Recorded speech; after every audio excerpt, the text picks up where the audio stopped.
আমি কোনো একটা ভিডিওতে বলছিলাম যে মালদ্বীপের সম্পর্কে সমস্ত তথ্যগুলো আপনাদেরকে দিব। যদি আপনারা জানার আগ্রহী থাকেন কিংবা ভিডিওতে কমেন্ট করে জানতে চান কিংবা আমাকে মেসেজ করেন ইনবক্সে, আমি সকল তথ্যগুলো আপনাদেরকে আমি জানাবো।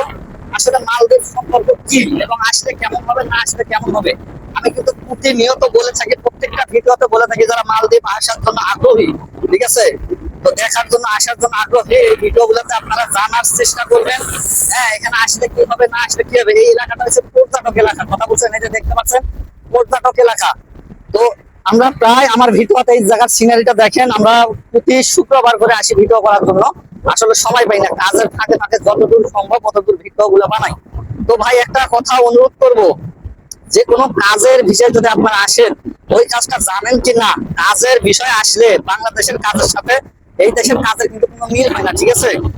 সব সময় বলি যে মিল হয় না, আপনি যত কাজে জানেন এখন এই দেশের কাজের সাথে মিলে না। এই কারণে বলছি আসার আগে আপনি পারবেন কিনা। এই দেশের কাজ অনেক শ্রম, হার্ড পরিশ্রম, ঠিক আছে, স্যালারি কিন্তু কম হয়। আর বাংলাদেশের মানুষকে হইছে আপনার ডলারের কথা, মানে ডলার দেয় না, শুধু নেপালিদেরকে দেয়, বাংলাদেশকে ডলার দেয় না। এই দেশের ওই যে কি বলে রিঙ্গিত, হ্যাঁ রিঙ্গিত দেয়, ঠিক আছে। তো বাংলাদেশের মানুষের রিঙ্গিত যখন দেয় তখন হচ্ছে ডলারে হিসেব করে দেয় 1500 টাকা, 100-1500 টাকা দেয় এই দেশে।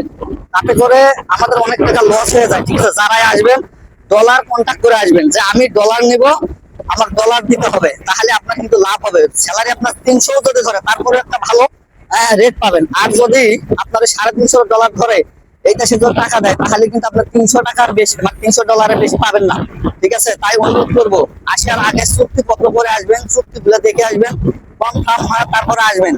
আমি প্রতিনিয়ত আপনাদেরকে আপডেট গুলো দিই এবং আপডেট গুলো যদি ভালো লাগে ভিডিওটা শেয়ার করবেন এবং পাশে থাকবেন, পেজটাকে ফলো দিবেন। সবাই ভালো থাকবেন, সুস্থ থাকবেন, বাই বাই, টাটা।